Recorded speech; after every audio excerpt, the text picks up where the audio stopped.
복되인 주일 이 시간에 여기까지 나오신 여러분들 위해 하나님의 크신 은혜가 함께 하기를 진심으로 기원합니다. 아울러 여러 가지 사정으로 영상으로 예배에 참여하는 모든 분들에게도 동일한 은혜가 있기를 기원합니다. 오늘은 종교개혁 주일입니다. 지금으로부터 507년 전 1517년 루터에 의해서 종교개혁이 일어나게 되고 우리가 오늘날과 같은 하나님의 말씀을 직접 대할 수가 있고 또 자유롭게 예배할 수 있는 그런 모습들이 있었기 때문에 그날을 기억하여서 10월 마지막 째 주일을 종교개혁주일로 지킵니다. 그래서 그냥 여러 날들 중에 한 주일이 아니라 종교개혁이 갖고 있는 의미를 잘 생각하면서 오늘 하루를 보낼 수가 있었으면 좋겠고 또 오늘 오후와 다음 주 오후에 있게 되는 종교개혁 기념 강좌를 통하여서 종교개혁 정신을 잘 깨닫고 우리 삶에 적용할 수 있는 그런 귀한 기회가 되었으면 좋겠습니다. 오늘 계속해서 바울 서신을 읽어나가고 있는데 오늘 본문은 지난 주에 이어서 목회 서신입니다. 목회 서신은 어떤 것들이 있다고 했죠? 디모데 전서, 디모데후서, 디도서 이 세 개를 목회 서신이다라고 하는데 수신자가 일반 성도가 아니라 특별히 목회자이기 때문에 목회 서신이다라고 하는 것입니다. 디모데 전서 후서는 그나마 디도서보다 좀 익숙한데 디도라는 인물도 조금 낯설 수가 있고 디도서는 또 어떤 내용이 있는지 잘 모를 수 있기 때문에 간단하게 개요를 살펴보고 오늘 본문 디도서 1장을 통해서 교훈받을 수 있는 것들을 생각해 보도록 하겠습니다. 교회 학교 친구들도 성경 공부한다 생각하고 잘 집중해서 들어주시기 바랍니다. 물론 장년선들도 잘 모르시는 분들은 다시 한번 익혀서 잘 정리할 수 있는 공부의 시간이 되었으면 좋겠습니다. 먼저 기록자는 1장 1절에 사도 바울이다 이렇게 되어 있고요. 편지를 받는 사람은 디도다라고 되어 있습니다. 그런데 이 디도가 누구인가? 디도가에 대해서 잠깐 소개해 드리도록 하겠습니다. 디도라는 이름의 뜻은 공경이라는 뜻이고요. 출신은 헬라인으로 되어 있습니다. 근데 어디서 태어났는지 어느 나라 국적을 갖고 있는지 정확하게는 성경에 드러나 있지 않습니다. 그리고 바울 사도가 디도를 언제 만났는가? 그것도 정확하게 드러나 있지 않습니다. 디모데는 어디서 만났는지 그 만남의 첫 장소가 드러나 있는데 디도는 그런 표현이 나와 있지 않아서 구체적으로 언제 처음 만났는지는 잘 알지 못합니다. 그런데 디도가 첫 번째 바울과 같이 등장한 때는 1차 전도 여행을 끝내고 예루살렘 공회에 가게 되는데 그때 이 디도가 바울과 함께 그 예루살렘 공회에 가는 모습들이 나옵니다. 그렇기 때문에 바울과 디도는 1차 전도 여행 때 만났을 것이나 아니면 그 전에 안디옥 교회에 있을 때 만나지 않았을까? 이렇게 합리적으로 생각해 볼 수 있습니다. 그리고 그렇기 때문에 상당히 처음부터 바울과 디도의 관계가 밀접하다라는 것들을 우리는 생각해 볼 수가 있는 것입니다. 그러니까 디모데보다 훨씬 먼저 만나게 되었다라고 생각할 수 있는 것입니다. 그럼 기록 연대는 언제인가라고 할 때 내용을 쭉 살펴볼 때 AD 65년에서 66년경으로 생각할 수 있는데 바울이 갇혀있다라는 표현이 없고 오히려 다른 곳에서 이것을 썼다라는 그런 표현이 있기 때문에 로마의 투옥에서 풀려나서 전도 여행 중에 썼을 것으로 생각하고 있습니다.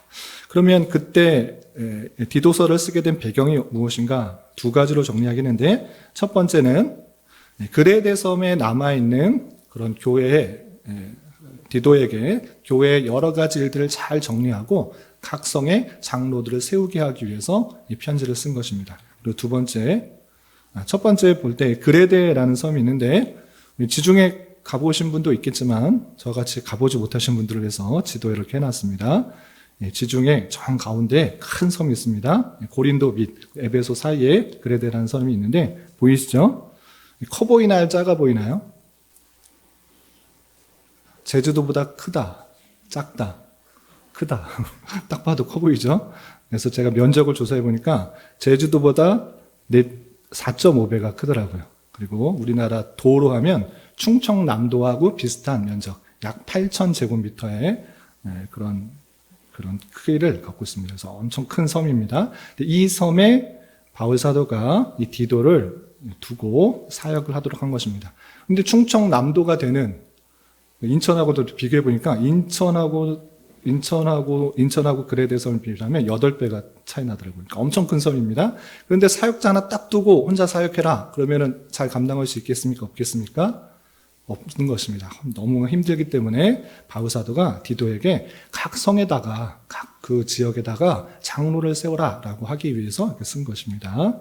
그리고 두 번째는 그 지역 사람들의 다양한 문제들이 있기 때문에 쓰게 되었는데 거슬러 말하는 사람들, 진리에서 똑같이 말하지 않고 거슬러 말하는 사람도 있었고 대적하는 사람도 있었고 이단에 속한 사람들이 있었습니다. 그래서 다양한 대적자들이 그 섬에 있었기 때문에 그런 사람들을 어떻게 해야 된다라고 알려주기 위해서 디도서를 쓴 것입니다.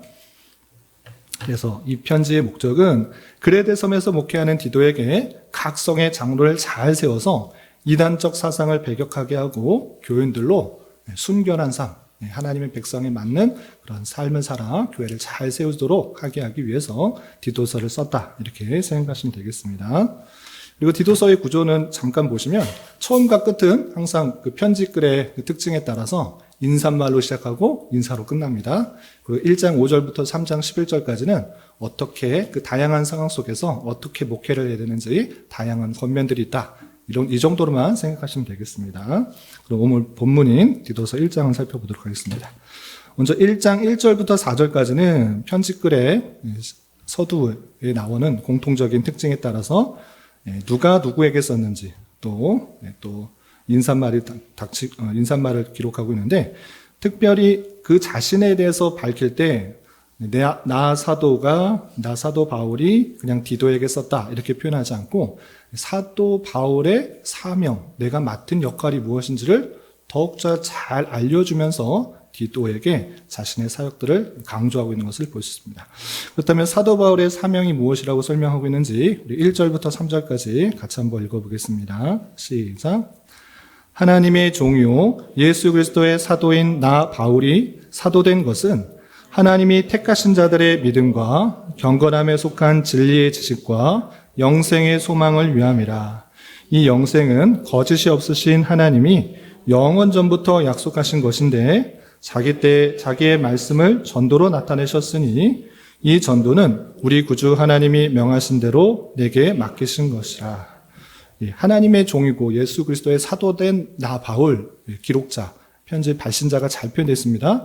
그런데 사도인 바울을 설명하는 데 있어서 그냥 나 사도 바울이다 이렇게만 표현한 것이 아니라 내가 사도가 된 것이 다 하나님의 뜻 가운데 있는 것인데 특별히 내게 받은 것은 무엇인가 라고 할 때 하나님께서 택하신 자들이 있다. 그 자들에게 믿음과 경건함에 속한 진리의 지식과 영생의 소망을 위함이다 라고 표현하고 있습니다. 그러니까 바울이 사도가 된 것은 수식어 빼고 택하신 자들에게 믿음을 주고 또 지식을 주고 소망을 주기 위한 것이다 라고 표현하고 있는 것입니다. 특별히 그 지식에 있어서 설명하는 표현은 경건함에 속한 진리의 지식들을 잘 전하도록 하여서 그 지식이 사변적이거나 변론이나 다툼을 나타내도록 하는 것이 아니라 더욱더 경건에 속할 수 있도록 하는 지식을 표현하고 있습니다. 그리고 소망, 내가 되고 싶은 것, 꿈꾸는 것, 대통령, CEO, 의사, 과학자, 그 되고 싶은 그 소망 말하고 있자는 것이 아니라 영생의 소망, 모든 택함 받은 자들이 영생을 소망해야 할진데 그 영생의 소망을 위해 자기가 사도가 된 것이다 라고 표현하고 있습니다.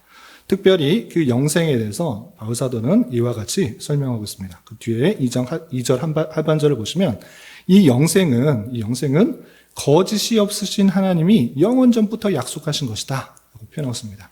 거짓이 없는 하나님, 그 신실하신 하나님, 그 선하신 하나님이 영원 전부터 약속하셨다라고 표현하고 있습니다. 아주 중요한 내용입니다.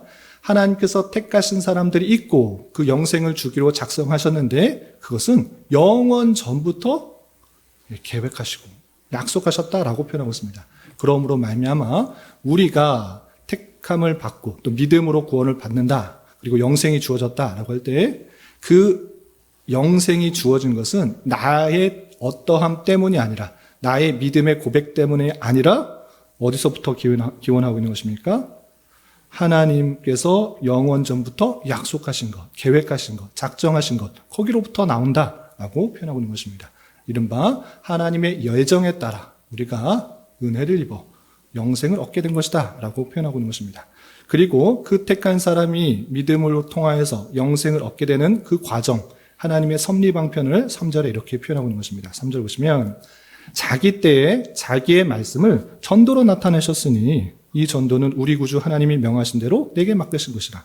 하나님께서 택하신 백성이 있고 그 택하신 백성을 영생에 이르게 하시는데 영원 전부터 그렇게 하시로 계획하셨는데 그거 어떻게 적용시키느냐? 자기의 때에, 하나님의 때에 말씀을 전하는 것을 통하여서 그 전도의 방법을 통해서 믿음이 생기고 믿음을 통해 구원을 받게 되고 영생에 이르게 되는 것이다 라고 표현하고 있고, 이것이 하나님의 택하신 백성을 부르시는 섭리 방편이요 전도의 방편인데, 이 전도를 위해서 내가 부름을 받은 것이다, 내게 맡겨준 것이다, 내가 이 전도를 하기 위해서 하나님께서 내게 사명을 주셨다라고 밝히고 있습니다. 그러면서 디도에게 이렇게 인사를 하고 있습니다. 4절 계속해서 읽어보겠습니다. 시작. 같은 믿음을 따라 나의 참 아들 된 디도에게 편지하노니 하나님 아버지와 그리스도 예수 우리 구주로부터 은혜와 평강이 내게 있을지어다. 디도에게 편지한다라고 표현하지 않고 디도에서 또 자기가 설명하고 있습니다. 어떻게 설명하고 있는가? 같은 믿음을 따라 나의 참 아들 된 디도다라고 하면서 믿음이 같은, 하나님을 온전히 같이 믿는 그런 사람이고 아들과 같이 여기는 아주 밀접한 관계다라는 것들을 생각해 볼 수 있습니다. 그런 디도에게 하나님의 아버지와 그리스도 예수 구주로부터 은혜와 평강이 있기를 기원하며 인사말을 시작하고 있습니다. 그리고 이제 본격적으로 하고 싶은 디도에게 권면하는 내용이 시작되는데, 먼저 5절부터 9절까지는 디도에게 맡겨진 사명이 무엇인지를 잘 알려주어서 그것을 잘 감당하도록 하는데, 먼저 5절에는 디도를 그레데에 남겨둔 이유에 대해서 이렇게 설명하고 있습니다. 5절 같이 한번 읽어보겠습니다. 시작. 내가 너를 그레데에 남겨둔 이유는 남은 일을 정리하고 내가 명한 대로 각성의 장로들을 세우게 하려 함이니. 그레데에 남겨둔 이유, 같이 갔다가 디도만 그레데에 남겨둔 것으로 생각됩니다. 이 크레타섬, 그레데에 남겨둔 이유가 무엇인지 다시 한번 알려줬습니다. 물론 떠날 때도 알려주었겠지만 다시 한번 잘 기억하도록 하는 것입니다. 그럼 뭐냐? 같이 있었을 때 하던 일 내가 다 마무리하지 못했으니까 그 남은 일을 다 정리하고 또 명한 대로 각성에 큰 제주도보다 4-5배 큰 그 지역에 혼자 너 어떻게 사역할 수 있느냐? 그러니 각성에 장로들을 세워서 그 교회를 더욱더 든든히 세울 수 있도록 장로들 세우라고 너 거기다 놔둔 것이다, 거기다 둔 것이다 라고 다시 한번 그 사명을 밝혀주고 있습니다. 그러면서 장로를 어떻게 세워야 되는지 그것을 6절부터 9절 전반절까지 이렇게 장로 또는 감독에 요구되는 조건을 자세하게 설명하고 있습니다. 계속해서 6절부터 9절까지 읽어보겠습니다. 시작. 책망할 것이 없고 한 아내의 남편이며 방탕하다는 비난을 받거나 불순종하는 일이 없는 믿는 자녀를 둔 자라야 할지라.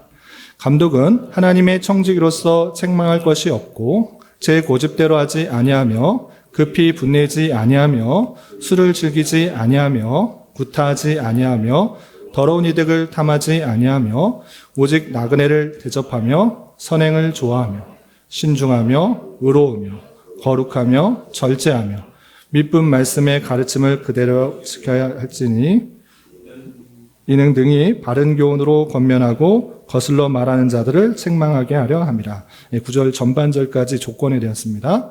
장로에게 요구되는 조건. 너가 각성의 장로를 세워야 되는데 너가 마음대로 너 친한 사람 그냥 세우는 것이 아니고 너에게 돈을 바치는 사람 그런 사람을 세우는 것이 아니고 이와 같은 조건에 따라 장로를 세워야 된다라고 하면서 자세하게 설명하고 있는 것입니다. 우선은 6절에 책망할 것이 없고 한 아내의 남편이다 라고 하는 것을 통해서 장로를 세울 때 뒤에도 나오겠지만 가정을 이루고 또 가정을 이룬 상태에서 잘 믿음 생활을 잘 돌볼 수 있는 그런 사람이 되도록 하는 것을 보게 됩니다. 그래서 결혼한 사람이 되어야 되는 것이고 또 방탕하거나 하다는 비난을 받거나 불순종하는 일이 없는 믿는 자녀를 둔 자야 할지라라고 표현하고 있습니다. 그래서 자녀들도 믿음이 잘 있어서 그 믿음에 따라서 남들에게 비난받지도 않고 또 부모에게 불순종하지 않는 그런 모습을 갖고 있는 가정을 잘 다스릴 수 있는 그런 사람이 조건이다라고 표현하고 있습니다. 그리고 7절이야 감독으로 바뀌고 있습니다. 아니 장로 뽑아라 놓고 왜 또 감독 얘기를 하는가라고 할 때 성경에서 장로라는 표현도 나오고 또 목사라는 표현도 나오고 감독이라는 표현도 나오는데 크게 보면 다 장로에 속하는 것입니다. 그런데 그 하는 역할에 따라서 목사라고도 하기도 하고 감독이다라고도 표현하고 있는 것입니다. 그래서 같이 크게 장로 안에서 맡은 역할을 또 감독하는 여러 가지 일들을 할 때 감독이라는 표현을 쓰고 있다는 것을 참고해 주시면 되겠습니다. 그 조건도 마찬가지로 하나님의 청지기로서 책망할 것이 없고 제 고집대로 하지 아니하며 급히 분내지 아니하며 술을 즐기지 아니하며 구타하지 아니하며 더러운 이득을 탐하지 아니하며 오직 나그네를 대접하며 선행을 종하며 신중하며 의로우며 거룩하며 절제하며 믿은 말씀의 가르침을 그대로 지켜야 하리니 라고 하면서 믿음의 올바른 사람으로서 지켜야 될 여러 가지 경건의 모습들을 잘 다루고 있는 것입니다.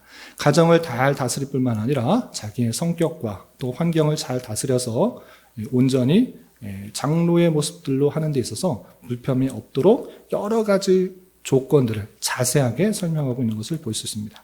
그러면 이렇게 구체적이고 자세한 내용들을 왜 이렇게 말해 주었는가라고 할 때 9절 하반절에 읽었기 때문에 그냥 보도록 하겠습니다. 9절 하반절에 이렇게 표현하고 있는 것입니다. 이는 이렇게 구체적으로 여러 가지 것들을 잘 해야 되는 것이 왜 그렇게 해야 되느냐, 이런 조건을 왜 알려줬느냐, 이런 사람들을 뽑도록 왜 알려주었느냐, 이것은 능히 바른 교훈으로 권면하고 거슬러 말하는 자들을 책망하게 하려 함이라라고 표현했습니다. 장로로서 마땅히 모범으로 보여서 권면하게 될 때, 또 가르치게 될 때 자신은 그렇게도 안 하면서 어떻게 그렇게 남에게 말할 수 있느냐?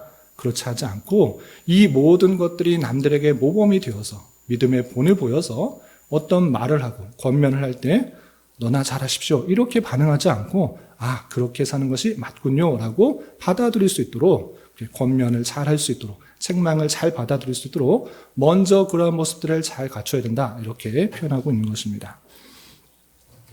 그리고 10절부터 16절까지는 그때 당시에 그레데 섬 지역에 여러 가지 혼란스러운 상황들이 있었는데 그 그레데 사람들의 모습들을 적나라하게 고발하면서 그런 상황 속에서 너는 어떻게 목회해야 되는지 어떻게 사역해야 되는지 강조하고 있습니다.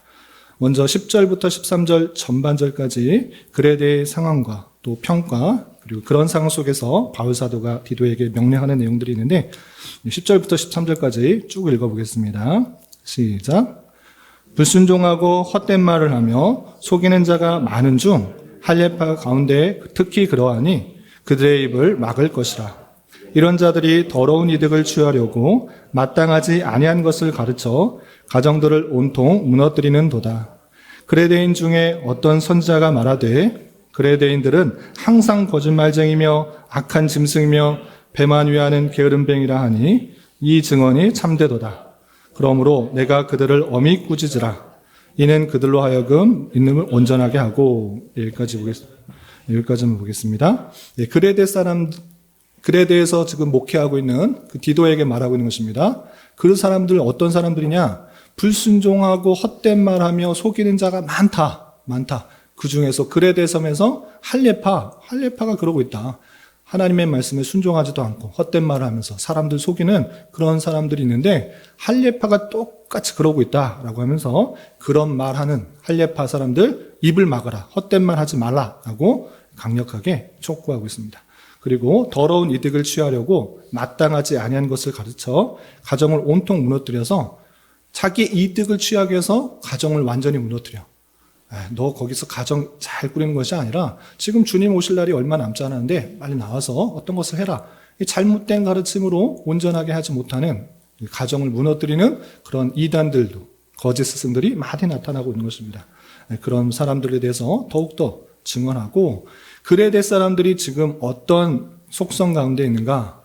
그레데인 중에 어떤 선지자가 이런 말이 있는 것입니다. 그레데 사람들이 자신들을 평가하기에 그레데 사람들은 항상 거짓말쟁이고 악한 짐승이며 배만 위하는 게으름뱅이다. 이런 말이, 이런 속담이, 이런 흔한 말이 그레데인의 선지자 중에 있었던 것입니다. 그런데 사도 바울이 보니까 정말 그 말이 딱 맞다 라고 할 정도로 그레데 섬의 사람들이 정말 게으르고 또 자기 배만 위하고 악한 모습들, 거짓말하는 모습들, 그런 모습들이 너무 많으니까 정신 똑바로 차리고 그런 거짓과 또 오만함과 또 잘못된 것들을 바로 잡을 수 있도록 엄히 꾸짖고 잘못 말한 것 입을 막아서 주님의 교회를 더욱더 등진 세우도록 촉구하는 것을 볼 수 있습니다.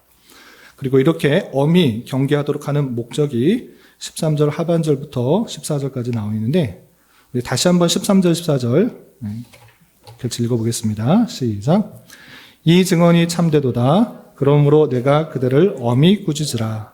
이는 그들로 하여금 믿음을 온전하게 하고 유대인의 허탄한 이야기와 진리를 배반한 사람들의 명령을 따르지 않게 하려 함이라. 엄히 꾸짖도록 하는 것, 그런 소리 못하도록 입을 막도록 하는 것. 왜 그런가? 그 사람 보기 싫어서 그 사람하고 완전히 절교하기 위해서 그것 아니고 그들로 하여금 믿음을 온전하게 하려고 계속 그런 잘못된 이야기를 하는 것, 너 믿음에서 이탈되는 것이다. 그거 아니다. 그런 쓸데없는 얘기 하지 마라. 진리에서 이탈되는 말 자꾸 하지 마라. 라고 해서 그들로 하여금 온전한 믿음을 갖고 믿음이 온전하게 할 뿐만 아니라 자신에게 온전한 믿음을 하길 뿐만 아니라 다른 사람에게도 똑같이 영향을 받지 않게 하기 위함이다 라고 표현하고 있습니다. 그래서 유대인의 허탄한 이야기, 진리를 배반하는 사람들의 명령을 따르지 않게 하려고.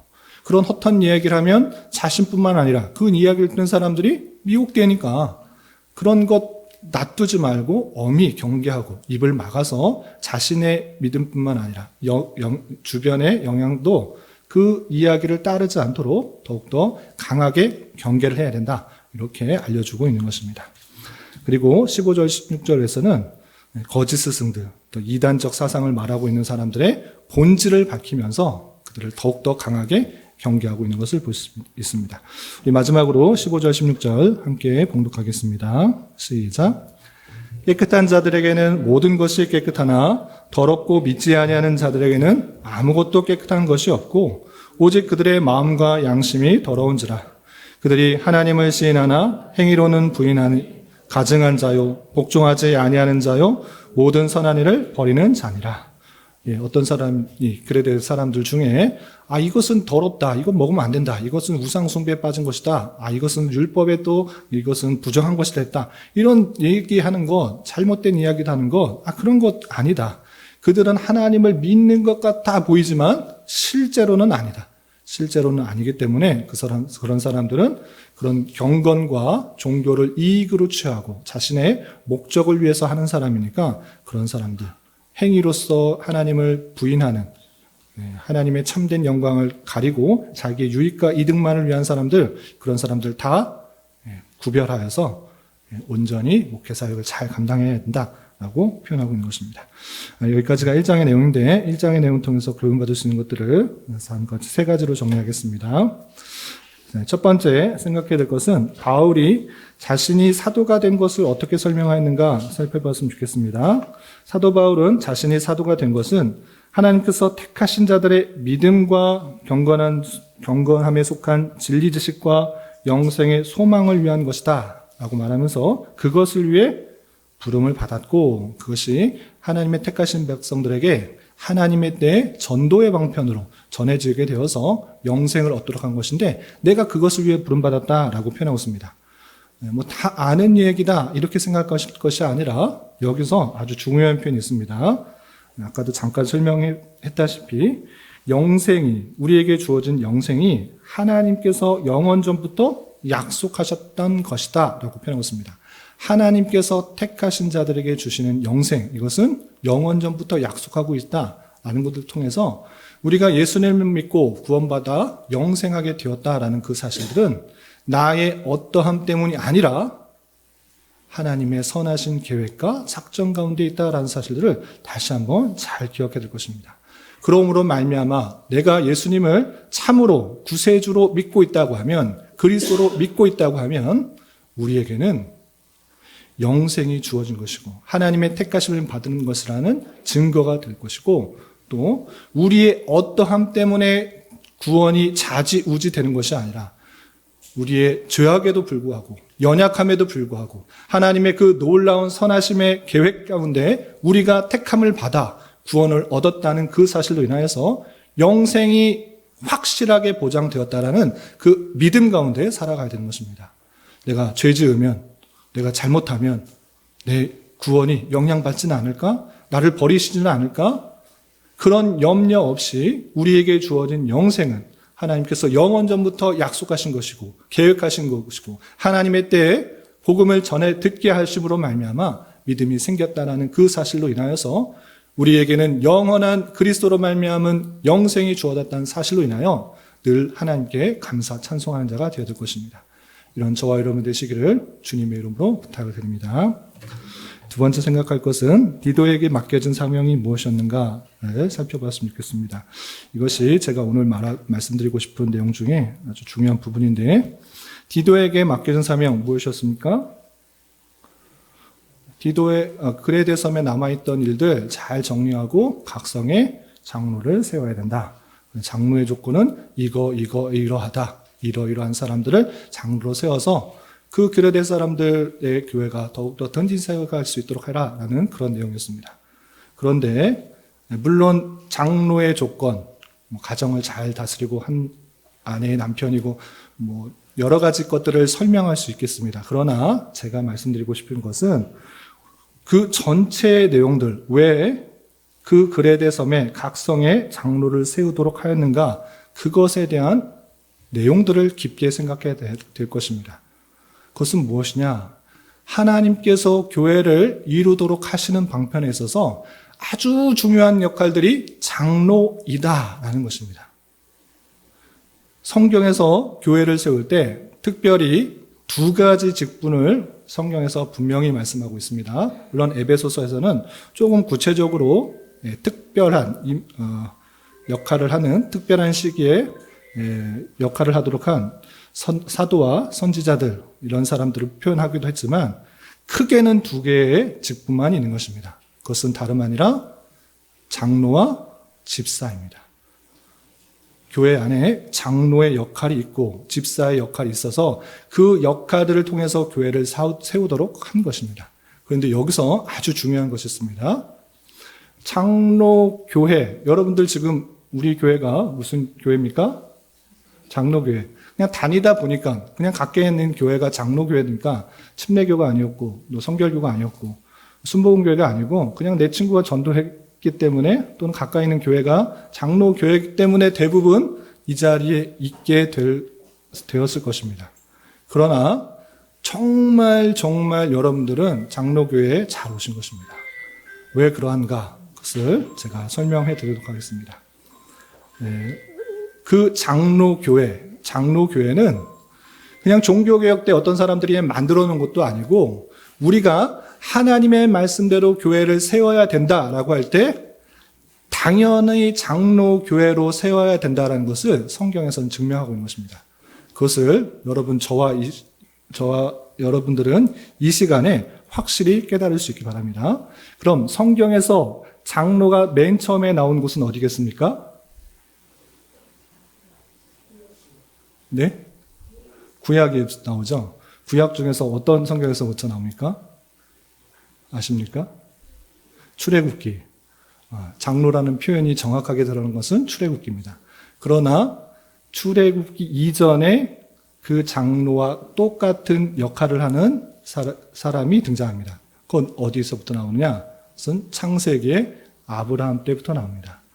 아브라함이 자신의 아들 이삭의 배우자를 만날 때 누구를 보내죠? 엘리에셀을 보냅니다. 그 종을 뭐라고 표현하느냐? 뭐라고 표현하는지 혹시 아십니까? 창세기 24장 2절에 늙은 종 이렇게 표현합니다. 늙은 종. 엘리에셀은 늙은 종이었다라고 하는데 여기서 단순히 한글로 성경은 늙은 종 이렇게 표현하고 있는데 이 늙은 종의 늙은이라는 표현은 자켄이라는 히브리어를 쓰고 있습니다. 그런데 이 히브리어 자켄이라는 단어는 출애굽기에 나오는 그 장로와 똑같은 단어입니다. 그러니까 하나님께서 그 백성들을 택하시고 이루어 가실 때 이 장로의 역할들을 끊임없이 아브라함 시대부터 어떤 장로의 이름들이 등장하면서 나타나고 있다는 것을 알 수 있습니다. 그리고 아브라함 시대부터 400년이 훨씬 지난 그 출애굽 시대 때 그냥 우리는 모세를 부르셔서 모세와 또는 형 아론을 통해서 출애굽한 것 같아 보이지만 그 이면 속에 장로의 역할들이 얼마나 크게 드러나는지를 우리는 확인하게 되는 것입니다. 한번 찾아보도록 하겠습니다. 출애굽기 3장 16절. 이게 중요하기 때문에 같이 찾아보면서 생각해 보도록 하겠습니다. 출애굽기 3장 16절입니다. 옆에 교환에도 잘 되어 있지만 자기 성경에 또 밑줄 쳐보고 앞뒤 문맥을 살펴보면서 좀 생각해 보면 좋겠습니다. 3장 16절 출애굽기 3장은 무엇이냐? 모세가 부르심을 받아 하나님의 사명을 감당하기 위해서 이제 실패를 건너하고 이제 부르신 것입니다. 그 광야에서 떨기나무를 보면서 부르신 것입니다. 나는 못합니다. 하나님 자 실패했습니다. 난 못 갑니다. 난 입이 둔합니다. 계속해서 그럴 때 하나님께서 뭐라고 말씀하셨는가? 3장 16절 같이 한번 읽어보겠습니다. 시작. 너는 가서 이스라엘 장로들을 모으고 그들에게 이르기를 여호와 너희 조상의 하나님 곧 아브라함과 이삭과 야곱의 하나님에게 나타나 이르시되 내가 너희를 돌보아 너희가 애굽에서 당한 일을 확실히 보았다. 지금 누구에게 가라고 했습니까? 이스라엘의 장로들을 모아서 그 사람한테 말해라. 나 그냥 온 거 아니고 너희 조상들 하나님 알지 않냐? 여호와 하나님 알지 않냐? 그 분이 스스로 계시는 분이 나를 보내서 왔다라고 모든 백성에게 말하라? 아니, 장로들에게 가서 말하라. 장로들에 가면 그 장로들이 우리가 기다렸던 그 하나님께서 이때가 되었는 줄 알고 그 백성들에게 큰 영향을 미치는 것입니다. 소명을 부를 때만 장로들을 사용하셨는가? 그렇지 않고 계속해서 그 출애굽 역사 가운데 장로의 역할들이 크게 나타나는 것을 볼 수 있습니다. 3장 18절을 넘어가고 출애굽기 12장 21절 보겠습니다. 출애굽기 12장 1절 보시면 12장 21절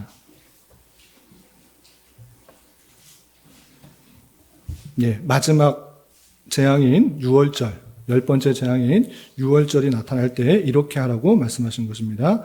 12장 21절 같이 한번 읽어보겠습니다. 시작. 모세가 이스라엘 모든 장로를 불러 그들에게 이르되 너희는 나가서 너희 가족대로 어린 양을 택하여 6월절 양으로 잡고 모세가 모든 백성들에게 일일이 쫓아가면서 야 이제 양 잡아라, 모 잡아라, 출애굽하자 이렇게 말한 것이 아니라 누구를 불렀습니까? 모든 장로들, 이스라엘에 장로들이 있는 것입니다. 그냥 자연스럽게 있는 것입니다. 그 장로들을 불러서 이제 출애굽할 때 10번째 재앙이 있을 것이니까 어떻게 해야 되는지 좀 알려줘라 라고 시작을 하고 있습니다. 출애굽할 때만 그랬는가? 그렇지 않고 출애굽기 24장을 보겠습니다. 많이 있는데 몇 가지 구절만 보는 것입니다. 출애굽기 24장 1절. 시내산에서 십계명을 받고 언약을 세우기 위해서 하나님께서 모세를 부르셨습니다. 우리는 그냥 모세가 불려서 시내산에 가서 언약 맺었고 십계명 받은 줄 알지만 자세히 살펴보면 이런 표현들이 분명히 있는 것입니다. 24장 1절 말씀 같이 읽겠습니다. 시작. 또 모세에게 이르시되 너는 아론과 나답과 아비후와 이스라엘 장로 70명과 함께 여호와께로 올라와 멀리서 경배하고 지금 십계명 받기 위해서 지금 모세가 시내산으로 올라가는데 누구를 찾고 있습니까? 제사장뿐만 아니라 장로 70명. 이 장로 70명이 불러서 그곳에서 다 지키고 하도록 하는 그 모습을 볼 수 있습니다. 성경은 출애굽 시대뿐만 아니라 아브라함 시대부터 아주 이스라엘 백성들 가운데 장로가 아주 큰 역할들을 감당하고 있었다는 것을 우리는 알게 되는 것입니다. 그냥 인간이 고안해서 성도들 중에 좀 뛰어난 사람, 좀 잘 섬긴 사람 우리가 장로라고 만들어서 그 사람들 봉사시키자 이런 것이 아니라 성경의 구약 시대, 아브라함 시대부터 또 400년이 훨씬 지난 그 출애굽 시대에도 이스라엘 백성들에게 장로는 아주 큰 역할들을 하고 있는 것입니다. 너 혼자 가서 백성들에게 돌아다니지 말지 말고 장로 있지 않느냐. 장로에게 말하고 장로들에게 다 역할들을 분배해서 그 일들을 감당하라 라고 하는 것입니다. 그런데 이 장로라는 역할들이 그냥 구약시대에 있었던 그런 제도였는가? 그렇지 않다라는 것을 우리는 신약 성경을 통해서 보지 않습니까? 디모데 전서 3장을 통해서도 너 장로를 어떻게 세워야 되는지 구체적으로 말하고 디도에게도 마찬가지로 장로를 어떻게 세워야 되는지를 말하고 있는 것입니다. 그러므로 말미암아 이 장로라는 제도는 하나님께서 그 택하신 백성들에게 두어서 그 교회를, 이 땅의 백성들을 제대로 섬기고 그 교회가 유지되도록 하기 위한 방편이었다라는 것을 알 수 있습니다. 그런데 그러면 장로를 이 조건에 맞춰서 잘 세우기만 하면 됩니까? 장로만 교회에 있으면 됩니까? 그것이 아니라 이 장로의 역할들이 도대체 무엇이냐? 그것이 마태복음 16장 18절과 18장 18절에 나온 것입니다. 우리 여러 번 살펴봤지만 다시 한번 확인하고 넘어가겠습니다. 마태복음 16장 18절 먼저 보겠습니다. 마태복음 16장에서는 예수님께서 베드로에게 너는 나를 누구라 하느냐라고 할 때 아주 중요한 고백이었던 주는 그리스도시요 살아계신 하나님의 아들이시니다. 아주 중요한 고백을 했습니다. 이것이 핵심적인 고백입니다. 주는 예수님은 그리스도시고 살아계신 하나님의 아들이시다. 이 고백 위에 내가 반석을 세울 것이고 사탄의 권세, 음부의 권세가 틈타지 못할 것이다. 이기지 못할 것이다. 라고 말한 이후에 곧바로 무엇을 말하는가? 교회가 그 고백 위에 서야 되는데 그 고백 위에 그냥 서기만 하면 되는 것인가? 끝! 이것이 아니라 16장 18절에 이 말씀을 덧붙여 주신 것입니다. 우리 18절부터 19절까지 같이 한번 읽어보겠습니다. 시작. 또 내가 내게 이르노니 너는 베드로라. 내가 이 반석 위에 내 교회를 세우리니 음부의 권세가 이기지 못하리라. 내가 천국 열쇠를 내게 주리니 내가 내 땅 내면 하늘에서도 매일 것이요 내가 땅에서 무엇이든지 풀면 하늘에서도 풀리리라. 교회를 세우고 교회를 세우시고 천국 열쇠권을 주신 것입니다. 그 반석 위에 교회가 서야 되는데 천국 열쇠권 무엇이든지 매면 하늘에서도 매일 것이고 무엇이든지 풀면 하늘에서 푸는 그 권세를 주님께서 베드로에게 주셨던 것입니다. 그런데 이 권세가 베드로에게만 주었다라고 말하는 사람이 로마 카톨릭이고 우리는 이 고백이 베드로에게만이 아니라 베드로가 고백하는 그런 무리라는 것을 18장 18절에 우리 확인하게 되는 것입니다. 18장 18절 보시면 형제가 범죄했을 때 잘못했을 때 어떻게 권징하고 어떻게 치리해야 되는지 줄 설명하는 가운데 18절에 이렇게 말하고 있는 것입니다. 18장 18절 함께 봉독합니다. 시작. 진실로 너희에게 이르노니 무엇이든지 너희가 땅에서 매면 하늘에서도 매일 것이요 무엇이든지 땅에서 풀면 하늘에서도 풀리리라. 베드로에게 했던 말 그대로 하고 있습니다. 그런데 너가 아니로 무엇으로 바뀌고 있습니까? 너희, 복수인 것입니다. 베드로에게만 준 것이 아니라 그 너희에게 됐던 것입니다. 그러면 이 열쇠권은 모든 성도들이 다 같이 함께 해야 되는 것인가? 그렇게 주장하는 사람들이 침례교 또 회중교회의 모습들인 것입니다. 우리는 이 권한이 장로들에게 주어졌다라고 고백하는 것입니다. 구약시대부터 계속해서 말씀하시고 또 신약시대에 이런 사람들 세워야 된다. 이런 사람들 세워서 각성해서 세우고 그 교훈들이 잘 지켜져야 된다라고 말할 수 있도록 그 사람들 사용해야 된다라고 해서 그런 사람들에게 인정받은 자로서 사람을 세워서 그 장로들에 의해서 다스려져야 된다라고 고백하는 사람들이 장로교회, 장로교인인 것입니다. 우리는 교회를 내 생각과 내 마음과 또는 목사 한 사람의 주장에 따라서 하는 것이 아니라 하나님께서 그 장로들을 세우도록 하셨으니 그 장로들의 회에 의해서 교회가 다스려지고 권징이 되고 치리가 되어지고 그리고 그 교회 안에서 해결할 수 없는 것들은 그 넓은 지역에서 노회로서 그리고 전체 총회로서 그 교회가 온전히 다스리도록 한 것을 가장 성경적이고 하나님께서 원하신 것이다라고 고백하기 때문에 장로교회를 하는 것입니다. 그냥 장로교회가 우리나라에 제일 많으니까 그냥 장로교회 해야겠다. 이런 것이 아니라 가장 성경적이요 하나님께서 원하시는 교회 통치 방법이다 라고 고백하는 마음으로 이 자리에 있는 것입니다. 그런 줄 알아. 우리는 장로교회 성도로서 가장 성경적이고 하나님께서 원하시는 방편으로 교회를 세워나가고 있다는 자부심으로 이 땅을 살아가야 될 것입니다. 또한 장로된 자로서는 장로된 그 모습에 따라 그 조건에 따라 온전히 행할 수 있도록 더욱더 노력하고 힘써야 되는 것입니다. 무늬만 이름만 장로가 아니라 그 역할들을 정말 감당하여서 주님의 교회가 든든히 세워가고 있는가 생각해 보며 맡겨진 책임을 잘 감당할 수 있는 그런 자가 되어야 될 것입니다. 그래서 장로는 여러 번 말씀드렸지만 가르치는 장로와 다스리는 장로, 목사와 시무 장로 함께 포함되어 있는 것입니다. 참고적으로 성경에는 목사라는 말이 나올까요? 안 나올까요? 안 나올 것 같습니다. 안 나올 줄 알았는데 한 번 나오더라고요. 에베소서 4장에 한 번 나오고 대부분은 다 장로로 나오는 것입니다. 장로, 저도 장로인 것입니다. 그 장로로서 그 조건들을 잘 해서 온전히 교회를 다스려가는 그 가르치는 장로로서의 목사의 사명들을 감당하도록 하는 것입니다. 그런 장로교회의 성도로서 자부심을 가지고 계속해서 주님의 올바른 다스림이 드러날 수 있도록 그런 교회가 되는 저와 여러분이 될 수 있기를 진심으로 부탁을 드립니다. 마지막 세 번째 거는 짧고 굵게 한번 해보겠습니다.